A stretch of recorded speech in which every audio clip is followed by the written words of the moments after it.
Possível troca da Daniela Carneiro por Celso Sabino seria um aceno do governo à União Brasil? Total, Lu. E como o doutor Alessandro falou, o prefeito de Belford Roxo, o Vaguinho, né, marido da Daniela, aliás, eu vou trocar a referência, não é a Daniela do Vaguinho, é o Vaguinho da Daniela, então, o marido dela.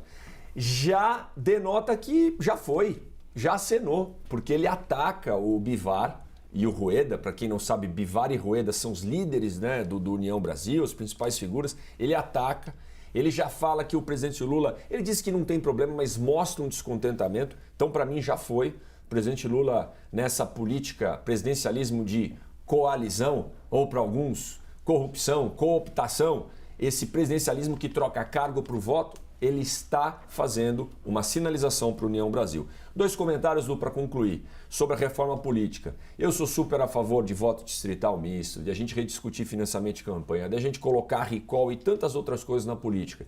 Mas a verdadeira reforma que vai dar para a gente fazer rápido é você que está em casa, é na urna. Porque como é que a gente vai esperar que os políticos que estão lá vão votar algo que vai tirar os próprios privilégios ou poder deles mesmos? Então você, votando consciente, estudando sobre o político e cobrando, vai ajudar a melhorar o país. E a última coisa, Lu, eu já falei em outros temas do grande debate, vamos estudar por causa da violência, da falta de Estado, principalmente nas favelas e comunidades, Alessandro, o caso de Medellín, gente, que já foi a cidade mais violenta do mundo e hoje é uma das mais inteligentes e inovadoras.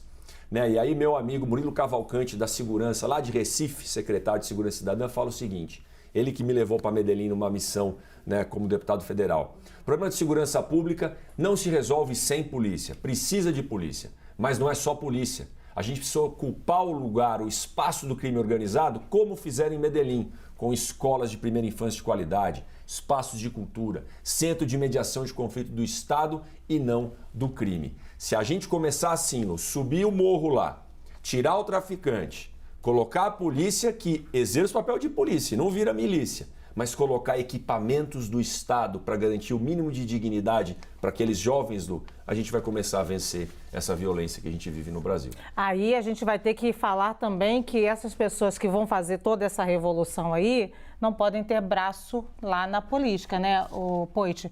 E aí tem uma rabo preso ali. O rabo preso, o famoso rabo preso, que vai lá e bota dinheiro na campanha do vereador, do deputado e depois consegue, enfim... Eu não vou falar mais, porque eu sou carioca. Consegue favor de volta, né? E você falou, Lu, a milícia, o crime organizado. Eu tinha um amigo que estava na justiça eleitoral um tempo atrás, ele falou, Poit, a gente olhava tudo e olha, o que tem de deputado, vereador, que é financiado pelo crime, a gente sabe. Então, puxa, o negócio está nas entranhas. Pois é, aí você vem com um discurso muito bonitinho, você é bonitinho, eu gosto de você, mas o discurso é...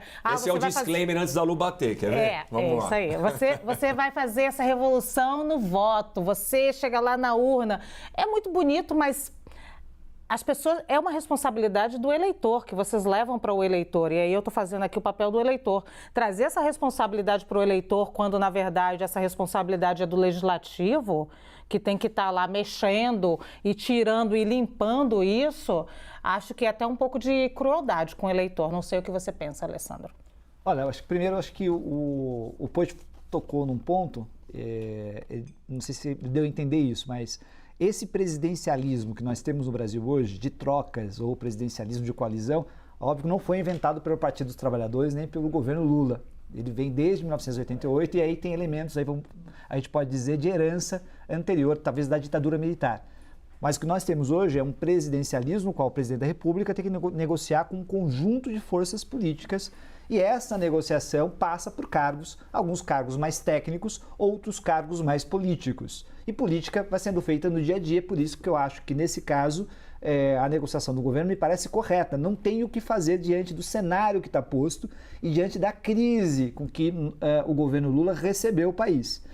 Se isso vai continuar dessa forma no futuro, não sabemos, mas nesse momento a negociação está aberta. Em segundo lugar, a questão de jogar para o eleitor, que a Lu levantou em cima da fala do Poit. Verdade,